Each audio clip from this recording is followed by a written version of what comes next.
우리가 주식을 매매할 때 흔히 종목이라고 표현을 하긴 하지만 사실 정확히는 기업이죠. 그리고 우리가 말하는 이 기업들은 사업을 영위하는 주체입니다. 사업, 단어만 들어도 복잡하게 느껴질 수가 있는데 네, 맞아요. 정말 복잡합니다. 특히나 사업을 어느 정도 궤도에 올려놓은 기업들, 특히 코스피 코스닥 시장에 상장해 있는 기업들은 사업 내용도 복잡하고 이해관계도 매우 복잡하게 얽혀 있습니다. 자, 그런데 이 복잡한 이해관계, 근데 이게 사실 코스닥 소형주들에게 부각될 때는 이걸 제대로 읽기만 해도 재밌는 파동의 재료가 되어주기 때문에 의외로 우리에게 큰 기회를 주곤 합니다. 특히나 까딱하면 회사의 존폐 위기에 처했을 때, 이럴 때는 누구든 물불 가리지 않겠죠? 네, 그렇습니다. 이 녀석은 지금 물불 가릴 때가 아닙니다. 살아남기 위해 올라야 하는 종목, 바로 스맥입니다.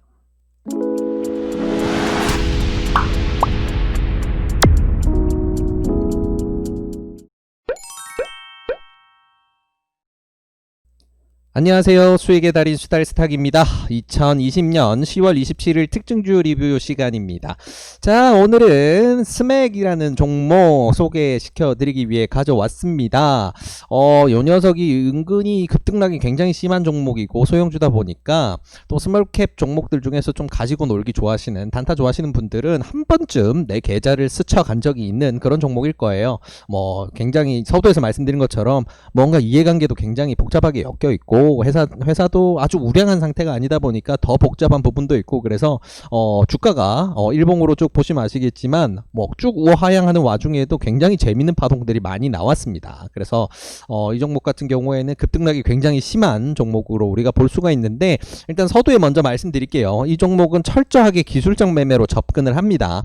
이 녀석의 가치를 보고 이 녀석이 가지고 있는 사업 내용에서 굉장히 뛰어나다라고 평가를 해서 우리는 매매 진입하는 게 아니고, 이 친구가 어떤 사업을 하던 간에 지금 당장 최근 몇 달 안에 망할 걱정은 없으니까 우리는 매매로서 다룬다라는 개념인 기술적 매매로서 접근을 한다는 거 기억하시면 좋을 것 같고요. 자, 그러면 이 스맥, 그래도 무슨 회사인지 정도는 알아야지 우리가 매매를 할 수 있다라고 볼 수 있으니까 간단하게 한번 볼게요. 이 회사 같은 경우에는 네, 정보통신 장비의 개발 뭐를 하네요. 네, 그렇습니다. 요 정도까지만 알면 됩니다. 자, 스맥 같은 경우에는 우리가 이 사업 내용을 살펴야 될 게 아니고, 사실 가장 중요하게 봐야 될 부분은 이 지분 부분과 그리고 최근 나와 있는 몇 개의 공시들, 이 부분이 굉장히 중요해요. 이 부분을 함께 들여다볼 텐데 중요한 두 가지로 꼽아서 한번 지켜볼게요. 자, 일단은 10월 22일에 공시된 내용을 바탕으로 해서 나온 뉴스입니다. 스맥의 최영섭 대표가 자사주를 취득을 했다. 왜 취득을 했냐? 우리 실적 반등 자신 있으니까 라고 멋진 멘트와 함께 자사주를 열심히 매입을 했습니다. 총 23만 5천 주 올해 이렇게 매수를 했는데, 일반적으로 대표이사가 직접 나서서 자기 돈으로 자사주 취득하는 거는 정말 멋진 일이죠. 그죠? 사업의 책임을 지고 이 사업을 잘 키우겠다, 그리고 사업을 성공으로 이끌어서 우리 주주들에게 이익이 가도록 열심히 노력하겠다라는 이 의지를 정확하게 보여주는 거니까 정말 멋진 행동입니다. 다만 저는 요 말에 대해서는 믿음을 가지진 않아요. 실적 반등 자신감. 자, 방금 전에 말씀드렸다시피 대표이사가 자사주 취득을 하는 것은 굉장히 좋은 신호죠. 당연히 주가가 튀어오를 수 있는 강한 재료가 됩니다.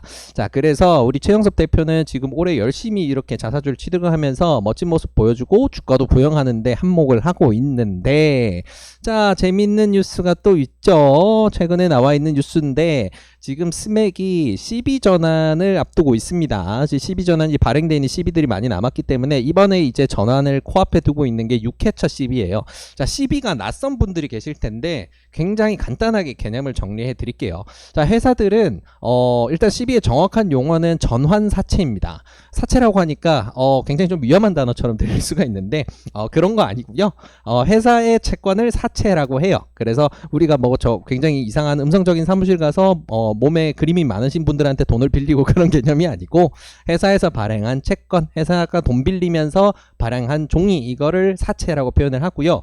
그럼 CB는 전환 사채니까 전환 기능이 달려있는, 옵션이 달려있는 사채구나 라고 생각을 하시면 돼요. 그게 바로 CB입니다. 그래서 이 채권 전환사채 같은 경우에는 두 가지, 투자자 입장에서는 두 가지 선택권이 있어요. 만기가 됐을 때 그냥 이자를 받는 채권으로서 내가 받을지, 아니면 이거를 주식으로 전환을 해서 주식으로 받을지, 이거를 선택을 할 수가 있는데, 이 옵션을 이제 시행을 하느냐 마느냐를 이제 콜옵션을 한다 만다, 보통 이렇게 표현을 합니다. 그래서 여기서 얘기하는 콜옵션이라는 거는 이 채권을 주식으로 받는 걸 할까 말까에 대한 여부가 촉각이라는 말이구나 라고 이해를 하시면 돼요. 자, 근데 여기서 아주 재밌는 부분이 있습니다. 일단 스맥은 자본구조상 지금 사업 본업으로 하고 있는 사업 내에서 이익을 못 내고 있어요. 그래서 지금 코스닥 굉장히 소형주, 시총도 700억이 채 안 되는 굉장히 소형주로 분류가 되고 있는데, 회사의 자금 건전성이 굉장히 떨어지고 있는 상황이죠. 자, 이런 상황인데,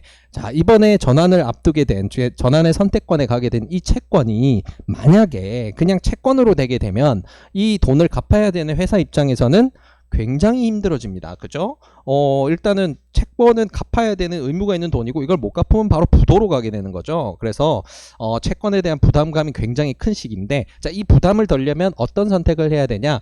이 CB를 콜옵션을 행사하는 방향으로 유도를 해야 되겠죠. 그래서 투자자들이 내가 지금 채권으로 이자 몇 프로 받는 것보다 주가가 이렇게 올랐으니 나는 할인율 적용된 콜옵션으로 해서 주식을 싸게 받아서 주식 차익을 노려야지 라고 생각하게 만들어서 주식을 받게 하면 회사는 님도 보고 뽕도 따고 채권도 사라지고 주가도 부양이 되는 아주 좋은 현상이 나타나겠죠. 그래서 회사 입장에서는 지금 이번 CB가 굉장히 중요합니다. 만약에 이 CB가 채권으로 전환된다 그러면 회사의 유보금이 많지 않고 자금 여력이 그렇게 좋은 상황이 아니라서 회사가 굉장히 위험해질 수 있는, 서두에서 말씀드렸을 때 물불 가릴 때가 아니라는 상황이란 거죠. 그래서 사활을 걸고 이걸 어떻게든 주식으로 전환하도록 유도를 해야 되는데, 자, 그러면 이 CB를 전환을 하는 기준 가격이라는 게 있어요. 할인가가 적용이 되는데, 자, 이 친구 같은 경우엔 2번의 할인이 적용돼서 이번에는 이제 2045원 정도, 2045원 정도가 지금 거래가, 네, 오디오가 잠깐 끊겼네요. 자, 이 두 차례 리픽싱을 거치면서 최저 한도인 2040원까지 전환가액이 하락했다. 자, 이게 무슨 말이냐면, 채권 투자자들 입장에서 주식으로 전환을 하려면 최소 2045원 보다는 그래도 사채 이율이라고 할 수 있는 5% 이상의 수익은 나야 주식으로 전환할 의미가 있다는 거죠. 그리고 5% 정도로는 재미가 없죠. 주가는 얼마든지 빠르게 변하고, 특히나 이런 소형주 같은 경우는 하루에도 20-30%씩 등락을 하니까 갭이 시원하게 크게 떠 있어야 투자자들 입장에서는 믿고 주식으로 전환을 하겠죠. 자, 그 말은 이거는 마지노선이라는 겁니다. 지금 스맥이라는 회사가 지금 구간에서 이 채권에 대한 압박을 벗어나기 위한 마지노선, 주가를 반드시 부양을 해야 되는 마지노선이 2045원이고, 그대로 됐을 때는 어차피 의미가 떨어지기 때문에 일반적으로 우리가 생각했을 때는 2100원에서 2200원 이상의 주가는 반드시 유지를 해야 됩니다. 언제까지냐? 11월 27일로 예정이 되어 있는 권리를 행사할 수 있는 마지막 기간까지죠. 이때까지는 반드시 메리트를 줘야만 이 CB 투자자들이 전환을 할 테니까요. 자, 그래서 지금 물불 가릴 처지가 아니고 이 친구가 얼마까지 주가를 반드시 만들어야 되는 그런 상황이 만들어졌습니다. 자, 그러면 돌아와서 이 친구 지금 주가와 추세가 어떻게 되고 있는지 한번 들여다 볼게요. 자, 앞에 제가 첫 번째 뉴스, 대표이사가 자사주 매입을 하고 있고 실적 턴어라운드에 대한 자신감이 있다라고 말씀을 하셨는데, 제가 거기 부분보다는 이해관계가 얽혀 있다라는 말씀 드렸죠. 자, 대표이사님 직장을 잃지 않으려면 회사가 잘 운영이 돼야 될 거고요. 그러려면 아무래도 지금은 주가를 올려야 됩니다. 반드시 올려야 되는 상황이다 라고 봐야 되는데, 차트에도 그런 움직임이 보이고 있습니다.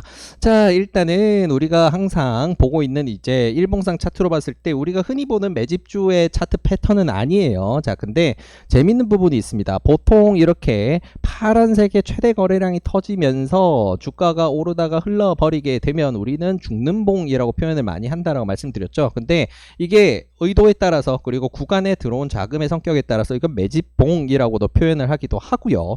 아니면 시도를 했던 흔적으로도 해석을 하긴 합니다. 자, 그럼 이걸 정확히 보려면 분봉으로 들어가서 좀 해석을 해봐야 되는데, 분봉으로 들어가서 해석을 해보게 되면 앞에 피르침을 만들었던 날이 요 날이거든요. 정확히는 이제 가장 최고점으로 밀어 올렸던 이 구간, 바로 이제 대표이사가 자사주 취득을 굉장히 많이 했다는 뉴스가 나오고 나서 굉장히 이렇게 좋은 파동이 나왔던 건데, 보시게 되면 최대 구간으로 만들었던 구간까지 자금을 밀어넣는 봉이 굉장히 강하게 섰습니다. 특징적 거래량을 포함해서 모든 구간이 다 강력한 매수 방향으로 터졌고요. 이 녀석이 자금을 해소할 기회는 크게 많지 않았습니다. 왜냐하면 그 뒤에 당연히 이런 급등을 했으니까 눌림목이 올 텐데 눌림목 이후에 재반등을 노리는 구간에도 돈을 꽤 많이 썼거든요. 이 친구 같은 경우에 여기 이런 구간들이 나오죠. 그래서 자금을 무조건 다 해소하기도 힘들고 이런 추세를 반전시켜서 다시 올릴 수 있는 기준봉도 섰고요. 이런 기준봉이 선 상황에서 이 친구 같은 경우에는 자금을 더 밀어 넣었고 자금이 해소된 기미는 없고 회사가 살기 위해서는 주가를 올려야 된다라고 보게 되면 우리는 재밌는 결론에 도달합니다. 아, 이 친구는 내 손절선이 그냥 손절선이 아니고 회사를 손절해야 되는 손일 수도 있겠구나. 살짝 우스갯소리를 섞어서 말씀을 드렸고요. 아무튼 요 정도로 굉장히 이제 중요한 상황입니다. 회사가 물불가릴 처지가 아니기 때문에 주가는 무조건 올려야 되는 상황이고 재밌는 파동이 발생했으니까 우리는 여기에 가장 적합한 우리에게 유리한 손절선을 잡아서 이 구간 맛있게 발라먹을 수 있겠다라는 판단을 하면 될 것 같고요. 주봉으로 보게 되면 이 친구 힘이 굉장히 좋습니다. 차트 매매 하시는 분들은 아마 최고다라고 표현을 할 수 있는 그 정도의 차트 배열을 보여주는데요. 장기 이평선들이 아직은 우하향을 워낙 오랫동안 회사가 우하향을 해왔기 때문에 주가도 우하향을 해왔고 다만 단기 추세선은 다시 돌려 세울 수 있는 파동들이 발생을 하고 있고요. 바닥 거래량이라고 할 수 있는 거래량 굉장히 크게 터졌습니다. 다시금 이제 상승 변곡점을 만들 수 있는 구간인데 지금 이런 회사들이 지금 지분 관계도 사실 굉장히 복잡하거든요. 스맥 같은 경우에도. 그래서 이런 부분들의 주요 주주들도 같이 재미를 본다라고 한다면 이 친구는 올려야 되는 선이 최소 3,000원 정도까지는 올려줘야 주주도 투자자도 모두 만족할 수 있는 수준을 달성할 수 있다고 봐야 돼요. 자, 그러면 지금 직전에 만들어놨던 봉은 위치상 지금 충분히 고가를 뚫을 수 있는 거래량이 있었던 걸 우리가 기준봉으로 확인을 했었고 그러면 우리는 단기 구간 내에서 이번 파동이 발생을 한다면 3,000원 정도까지는 좀 기대해 볼 수 있겠구나 라고 생각을 해볼 수 있을 것 같아요. 사실 굉장히 크게 뻗었을 때는 4,000원에서 6,000원까지도 굉장히 쉽게 뻗을 수 있는 구간으로 보고 있습니다. 하지만 일단 우리는 단기 구간 내에서 좀 편하게 발라먹는 구간으로 목표를 잡았을 때는 가격으로는 일단 3,000원 선을 목표로 보고 달린다는 거 일단 보시면 좋을 것 같고요.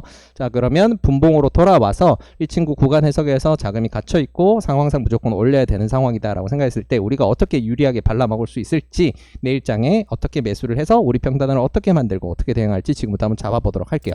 자, 일단은 이 친구가 절대로 깨서 안 되는 회사가 위험해질 수 있는 가격 구간 아까 보셨다시피 2045원 바로 여기입니다. 2045원 여기 구간인데 자, 이 친구가 이제 11월 말이 가까워질수록 여기 이 주가에 가까우면 회사가 위험해지는 거예요. 네, 굉장히 위험해지는 겁니다. 그래서 앞으로 이제 쭉 갭을 나중에 흐를 걸 생각해서라도 이번 구간에 좀 많이 올려놔야 안정권으로 들어간다라고 생각을 해봐야 되는데 문제는 자, 지금 구간에서 지금 오늘 종가 기준으로 여기를 손절선을 잡았을 땐 12%예요. 자, 12% 손실까지 보기에는 우리가 너무 아프죠. 그래서 이거는 완전 추세를 이탈하는 선이 이 근처다라고 우리가 판단을 해야 돼요. 조금 더 앞에 만들어놨던 눌림목으로 생각했을 때는 이제 2,000원 선 정도로 생각을 해야 되는데 이거는 만약에 이번 구간에 바로 안 눌리고 눌렸을 때 아직 시간이 좀 남았죠. 그렇기 때문에 눌렀을 때 그런 구간에서 반드시 지지한다라고 우리가 보고 다음 대응을 해야 되는 손절선이지 지금 구간에서 잡을 수 있는 손절선은 아닙니다. 자, 그러면 우리가 어디를 손절선으로 잡아야 되느냐? 지금 구간 내에서 만들고 있는 중요 눌림목으로 잡아야 되겠죠. 가장 강한 지지가 되어주는 선은 오늘 종가 기준으로 해서 이미 올려놨습니다. 그래서 1차적으로 굉장히 강한 지지가 되어주는 선은 바로 2280원이에요. 그리고 이 친구가 눌렀을 때 아까 전에 우리가 잠시 이야기를 나눴지만 2100원이라는 가격은 사실 이 전환가를 고려를 하고 있는 투자자 입장에서 마지노선으로 볼 수 있다는 가격이라고 말씀을 드렸죠. 차트에서도 이런 움직임이 좀 나오죠. 돌려 세우기 위해서 거래량이 조금 뒷받침되고 개입이 나오는 시기 2100원. 그래서 지금 우리 단기 눌림목상에서는 2100원을 손절선으로 잡아야 됩니다. 자, 근데 단점이 지금 2100원으로 이렇게 올려서 우리가 잡아도 손절 기준이 거의 10%예요. 자, 그 말은 뭐냐? 분할 매수를 해야 되는 겁니다. 분할 매수로 반드시 접근을 해야 됩니다. 자, 이 친구 같은 경우에는 오늘 종가가 너무 시원하게 튀어버린 상황이라서 여기서 다시 끌어올렸을 때는 이미 너무 멋지게 날아가 버릴 수가 있어요. 그러면 손절선을 완전한 추세 손절선으로 보는 거는 우리가 2100원이다 라고 했을 때 이 친구가 내일 출발을 어떻게 하느냐에 따라서 우리는 분할 매수를 할 때 3분할까지는 하시는 게 좋습니다. 최대한 평단상에서 우리가 유리함을 조금 가져가고 그나마 안전성을 가지고 매매하기 위해서는 반드시 3분할 매수로 접근하기를 추천드리고요. 내일 1차 매수 같은 경우에는 오늘 종가 근처 혹은 이게 약간은 밀려 내려올 수도 있겠죠. 약간 밀려 내려온다면 거기서 하시면 좋고요. 일단은 내일은 시초가에서 1차 매수를 하시는 거고요. 2차 매수 같은 경우에는 2200 2280원에서 2270원 정도 구간되는 강한 지지선이 되어주는, 이미 뚫어 올렸기 때문에 여긴 다시 지지선이 되어준 거거든요. 이쪽으로 진행하시면 되고요. 마지막 매수 같은 경우에는 중간에서 강하게 지지를 해주기도 했고, 매물대의 중심을 이루고 있는 그 분봉상 장기 평선이 머물고 있는 바로 2180원에서 2200원 구간 이쪽으로 진행을 합니다. 자, 이렇게 하게 되면 우리가 우리가 평단이 어느 정도로 되느냐, 우리가 중간 매수를 했었던 2차 매수를 했던 구간으로 어느 정도 설정이 되겠죠. 그렇게 설정을 했을 때는 그래도 어느 정도 손실을 줄여서 6%에서 7%대 손절 기준을 가지고 우리는 대응을 할 수 있게 됩니다. 워낙 급등주기 때문에 이 정도 손실에 대해서는 감내를 할 수 있는 분들만 달려 드셔야 돼요. 이런 부분은 반드시 참고를 하시면 좋을 것 같고요. 만약에 나는 이렇게까지 끝까지로 발라먹긴 힘들다라고 하시면 구간을 더 세분화해서 나누면 됩니다. 자, 이거는 이제 1차 안으로 제가 소개를 드린 거고요. 2차 안은 어떻게 하느냐, 내일 시초가에서 시초가 부근에서 전량 매수 1차 매수, 그리고 2275원에 가장 가까운 구간에서 2차 매수를 하시는 거고요. 손절선을 바로 여기로 잡으시는 거예요. 바로 여기로 앞에서 이제 많이 머물렀던 2200원을 손절선으로 잡으시는 거죠. 이렇게 했을 때는 그래도 조금은 줄어듭니다. 조금은 줄어들어서 한 4% 정도 손절 구간으로 볼 수 있겠죠. 그러면 이 구간을 한번 시도를 해보고 여기가 밀렸을 때는 그 다음 타점을, 그 다음 지지선을 손절선으로 잡아서 대응을 하는, 이런 것도 하나의 선택지가 될 수가 있겠죠. 그래서 이런 부분들은 시장의 변화와 주가의 변화에 따라서 유동적으로 대응을 하시면 가장 좋습니다. 자, 그래서 일단 오늘 스맥 이렇게 어떤 회사고 어떤 부분이 엮여 있고 왜 이 녀석은 올릴 수밖에 없는 슬픈 운명에 처했는지에 대해서 오늘 한번 알아봤습니다. 그러면 오늘 이 내용들, 이야기했던 내용도 쭉 정리를 하고 마무리를 하도록 할게요.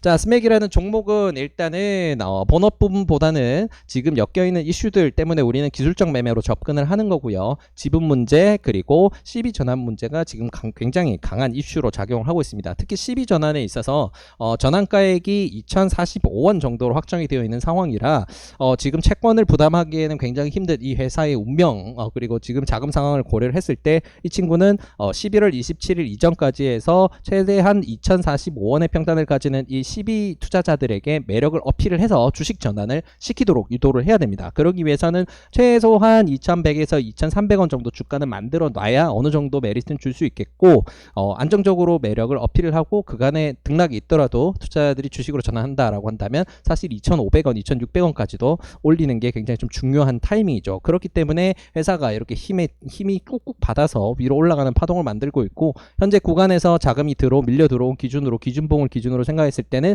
이 친구는 2,570원, 2,600원을 뚫는 구간부터 한참 더 뻗어줘야 말이 됩니다. 그래서 이런 추세선을 우리가 공략을 하고자 들어오는 거고요. 내일 우리가 이제 장이 시작이 됐을 때 어떻게 대응을 하느냐, 1차 매수, 2차 매수, 3차 매수, 정석적 대응은 1차 매수, 2차 매수, 3차 매수로 진행을 하시는 거고요. 대신에 우리는 반드시 이 경우에는 2,100원을 손절선으로 잡습니다. 그리고 3차 매수를 했을 때 우리 평단 대비해서 손실 기준은 그래도 6, 7%가 되기 때문에 손절 기준이 굉장히 멀어요. 그래서 자금을 크게 넣는다던가 이런 구조는 상당히 좀 부담이 되겠죠. 그래서 만약에 이런 식으로 내가 손절 라인을 길게 잡고 대응하기는 좀 힘들다라고 하시는 분들 같은 경우에는 구간 시도로 해서 단타를 시도를 하시면 되고요. 그런 경우에는 어떻게 대응하느냐, 손절선을 2,200원 정도로 잡고 2,200원, 2,180원 정도로 손절선을 잡고 매수는 1차 매수, 그리고 2270원 정도를 2차 매수로 진행을 해서 평단 대비해서 약 4% 정도 손절선으로 한 구간을 먼저 공략한 다음에 만약에 여기가 깨졌을 경우 그 밑에 구간을 공략하는 방향으로 진행하시면 된다는 거 말씀드렸습니다. 자, 오늘 이렇게 살펴본 스맥은 일반적으로 우리가 이제 매집과 발산에 대해서 이야기했던 지난 종목들과 결이 조금 다르죠. 근데 그만큼 좀 재밌는 이슈가 달려 있어서 파동도 굉장히 재밌게 나오고 있는 종목이니까 공부를 하시면서 다루면 좋을 것 같고요. 급등락이 굉장히 심한 종목이기 때문에 주식 초심자 여러분들은 공부용으로 활용하시고 내 돈을 너무 많이 밀어넣는다든가 이런 선택은 하지 않으시기를 권장드립니다. 자, 그래서 이 스맥 결론적으로는 좀 재미있는 결과를 보여줘서 우리 많은 분들에게, 시청자분들에게 좋은 수익 안겨주기를 기원을 하겠습니다. 자, 이 영상이 도움이 되셨으면 구독과 좋아요를 통해서 저희 수달스탁을 응원해 주시기 바랍니다. 감사합니다.